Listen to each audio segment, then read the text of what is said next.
ওরা এক গেলা জল দেওয়ার মতো লোক নেই, একাই থাকে। যাও তুমি গিয়ে শোনো।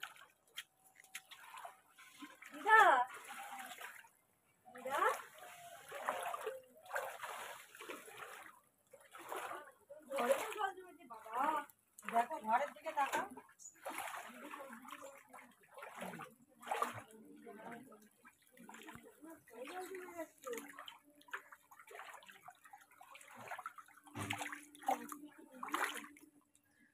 হ্যালো গাইজ, আমি তোমাদের ছোট্ট মেয়ে। আজকে চলে এসেছি আরো একটি দিদার বাড়ি। সেই দিদার বাড়িটাও হচ্ছে বামুনগাছি জেলে পাড়ার মধ্যে। সেই দিদার বাড়িতে এখন দিদার বাড়ির সামনে দাঁড়িয়ে আছি। দেখতে পাচ্ছ জলাকার অবস্থা, এমনকি শুধু বাইরে না, ঘরেও জলের কি অবস্থা দেখতে পাচ্ছ, পুরোটাই জলে ভেসে গেছে বলতে গেলে।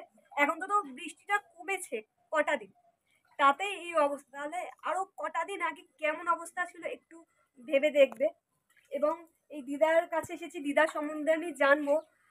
তো দিদা বলুন, আপনার নাম কি বলুন? আমার নাম তরু। আচ্ছা, আপনার বয়স কেমন হলো? বয়স তো বেশ ভালোই হয়েছে, 7। আচ্ছা, আপনি কি একাই থাকেন বাড়িতে? হ্যাঁ, আমি একা থাকি। আর কেউ থাকে না? না। তো সংসার চলে কি করে? ওই যে কাটে নিয়ে আসি 5 কিলো চাল, কোথা দিয়ে? রেশন কার্ড, ওই যে ওখানে। আচ্ছা, রেশনের চাল দিয়ে সংসার চলে? তা রেশন তো মানে তারপর পাড়ায় শাক বিক্রি করতে যাই, সেখান থেকে কেউ বিস্কুট দিল, কেউ 2টো চাল দিল, কেউ একটু ছাতু দিল, ওই করেই চলে। শাক বেচে কত টাকা ইনকাম করেন? ও তো বেশিও হয় না। না, 5 টাকা করে। আজকে কি এখন খেয়েছেন তো সারাদিনে? 2-3 মাস যাই না, এখন বসেই রয়েছি। ওই রেশমের চাল পাই, তাই কোনোদিন রান্না করি। উনুন টুনুন তো সব ভিজা, জল উঠে গেছে, রান্না করতে পারছি না, রান্নাও যায় না। পোড়া যাচ্ছে। যে কটা জোটে সে কটা খেয়ে সংসার চালান, তাই তো? হ্যাঁ। গাইস, তোমরা দেখতেই পাচ্ছ দিদার কি অবস্থা।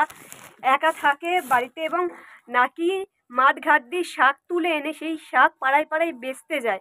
পরিস্থিতির কাছে হেরে যাওয়া নয়, একা আছে তাতে কি, কষ্ট করে জীবনটা চালাবো। দিদার মন্তব্য সেটাই। যে কটা ইনকাম করে যে কটা টাকা হাতে পায় সে কটা দিয়ে সংসার কোনো রকমে চলে। আর হয়তো দিদির বাড়ি কিংবা এর তার বাড়িতে যদি ভাত টাত দেয়, সেটা খেয়েই জীবনটা কাটায়। দাঁড়াতেও পারছি না, কোমর ব্যথা। কোমরেও ব্যথা? কোমর ব্যথা, হাঁটু ব্যথা, এই তো 2-3 মাস বাড়াতে পারি না, এইদিকে কোমর। তা এই দিদার বললে যে কোমরে ব্যথা, হাঁটুতেও ব্যথা আছে না? তো এখানে আমি যেহেতু একজন ফিজিওথেরাপিস্ট হয়ে এসেছি, তো ওনার প্লাস ফিজিওথেরাপি যে কটা প্রবলেম আছে, ব্যথা বেদনার যে কটা প্রবলেম, সে কটা আমি রিলিভ করে দিতে পারি। এবং যতটা সাহায্য লাগে আমি চেষ্টা করব সাধ্য মতন যাতে হেল্প করতে পারি। এবং শুধু আজকে বলে না, আমি মাঝে মাঝেই আসবো আপনার খবর নিতে, ঠিক আছে? কেমন আছেন, সাহায্যের হাত বাড়িয়ে দেবো যতটা পারবো, ঠিক আছে?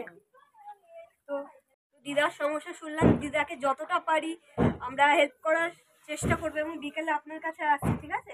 আপনার যা যতটা প্রয়োজন লাগে এবং যতটা আমি পারি ততটা দিয়ে সাহায্য করার চেষ্টা করব। এবং আপনার জন্য তো বলে দিলাম যে প্রতিদিন আপনাকে ফিজিওথেরাপি করা হবে, আপনি আমাদের ওখানে যাবেন, ঠিক আছে? তো আমি আসলাম, ভালো থাকবেন। আর আমি বিকালে আসবো কিন্তু, ঠিক আছে? এখন খাওয়া দাওয়া করেছেন তো? ওই সকালে 2টো খেয়েছি, ওরা 2টো ভাত। আচ্ছা, ঠিক আছে, তাহলে বাড়ির ঘরে এখন বিশ্রাম নিন।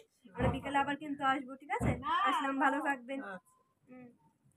তো চলো গাইস, এখন বাড়ির পথে যাওয়া যাক। এই দিদাও ভিক্ষা করে খাই, এই দিদারও কেউ নেই আপন বলতে, একাই থাকে। দিদা বাড়ি আছো? ওই তো দিদা বাড়িতে আছে, চলো দিদার কাছে যাওয়া যাক। দিদার জন্য একটু বাজার করে নিয়ে আসলাম। এখানে আলু, তেল, পেঁয়াজ, আদা, রসুন, মুড়ি, চানাচুর, তেল, বিস্কুট। এই যে আমরা সেই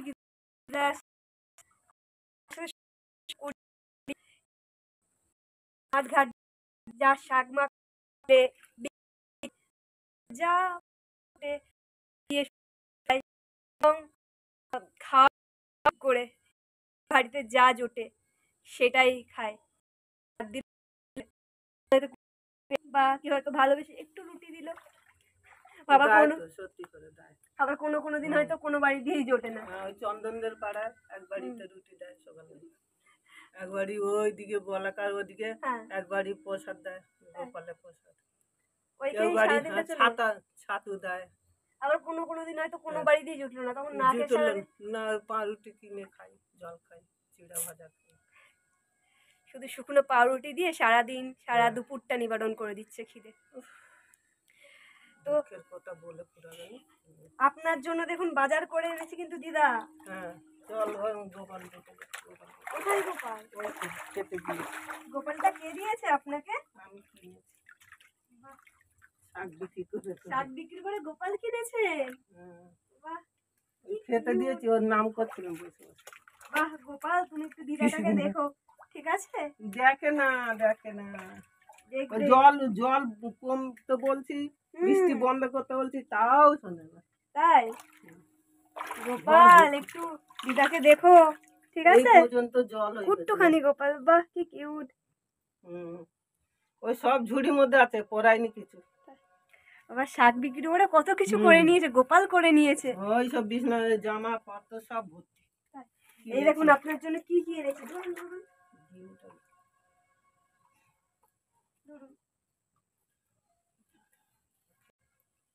মানে রাখারও জায়গা নেই, ঘরের এমন অবস্থা দেখতে পাচ্ছ, ঘরে পর্যন্ত জল জমে গেছে, বোধহয় তো এই জলের ছাপও রয়েছে। কতটা জল ছিল। কোনো চিন্তা করবেন না, পাশে আছি, ঠিক আছে? আবার আসবো, ঠিক আছে? একদম চিন্তা নেই। এবার আসলে একটু ওষুধ আনিস, কোমর ব্যথা, ঠান্ডা ব্যথা। আমি তো বলেছি আপনি চলে যাবেন আমাদের ওখানে, আপনাকে ফ্রিতে ফিজিওথেরাপি করা হবে। আপনি বলাকা চেনেন তো? বলাকার ওখানে গিয়ে জিজ্ঞাসা করবেন ফিজিওথেরাপি পলাশ ঠাকুরের চেম্বারটা কোথায়। পলাশ ঠাকুর, হ্যাঁ আচ্ছা, ওখানে চলে যাবেন। আমি নিজের হাতে আপনাকে সুস্থ করে তুলবো, ঠিক আছে? নিজের হাতে আপনার কোমর ব্যথা, হাত ব্যথা কমে ওই কালকে না পরশুদিন যাব। আচ্ছা ঠিক আছে, যাবেন তো? ওই একাদশী পালন, পরশুদিন যাব। ঠিক আছে, আমি একবারই যাই বলাকার ভিতরে, ওখানে ওই একাদশী করে চাল দেয়, আমি ওই পাখিদের খাওয়াই। ঠিক আছে, চিন্তা করবেন না, আবার আসবো কিন্তু, ঠিক আছে?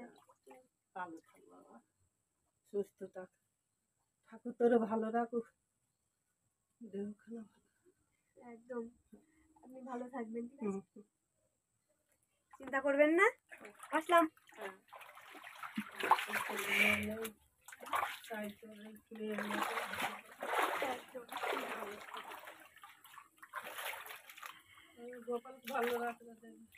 আপনাকেও ভালো রাখবে, চিন্তা নেই, আমি তো আসি, আবার আসবো। দেখতে পাচ্ছ কত পরিশ্রম করে এনারা জীবন যাপন করে। এখন কমেছে না একটু, এখন কমে গেছে, তবুও দেখো কতটা জল। হ্যাঁ আচ্ছা,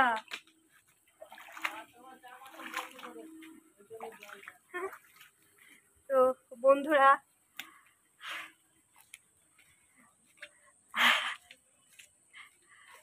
এরকম না খুবই ভালো লাগে, এরকম মানুষের সাহায্য করতে, একটু হেল্প করতে।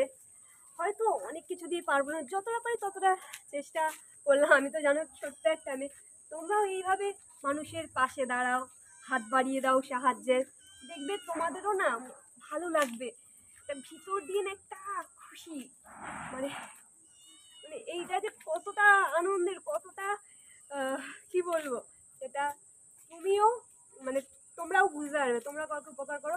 আজকে 3 জনকে হেল্প করলাম, তোমরা আশীর্বাদ করো, তোমরাও প্রে করো যাতে 3 জন না আরও অনেক অনেক অনেক জনকে এইভাবে সাহায্য করতে পারি, সাহায্যের হাত বাড়িয়ে দিই। শুধু এইটুকু জিনিস দিয়ে না, ওদের সাধ্য মতন ওদেরকে সাহায্য করতে পারি।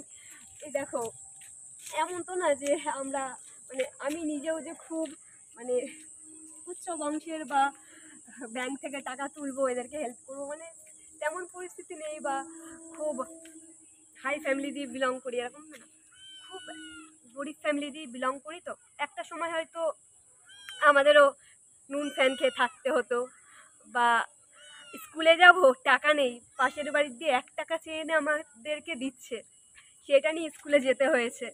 অনেক সময় আমার মাকে দেখেছি সারাদিন 1 গ্লাস ফ্যান খেয়ে পুরো দিনটা কাটিয়ে দিল। এমনকি কি বলবো, মানে এমন কোনো কাজ নেই যেটা করেনি মা, করেও তো আমাকে মানুষ করেছে আমাদেরকে। সেটা আমরা যদি মানুষের মতন মানুষই না হতে পারলাম, তাহলে কি আর করলাম বলো জীবনে? পড়াশোনা শিখে কি হবে?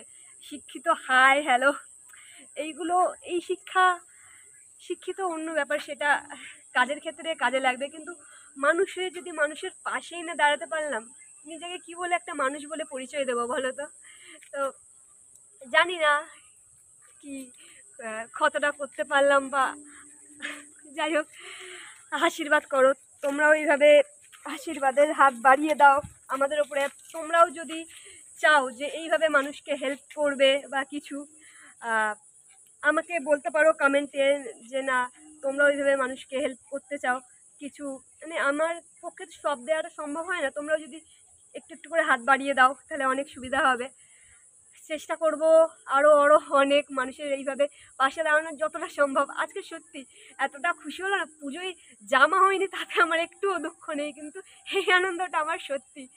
এই পুজোয় জামা কেনার পয়সাটা দিয়ে অন্য একজনের জামা কিনে দিলাম বা অন্য একজনকে সাহায্য করলাম, মানে এই ব্যাপার, এই বিষয়টা নিজের জামা কেনার থেকেও বেশি বেশি বেশি আনন্দের। তোমরাও এইভাবে মানুষের পাশে দাঁড়াও, হাত বাড়িয়ে দাও, দেখবে তোমরাও খুশি হবে। ধন্যবাদ।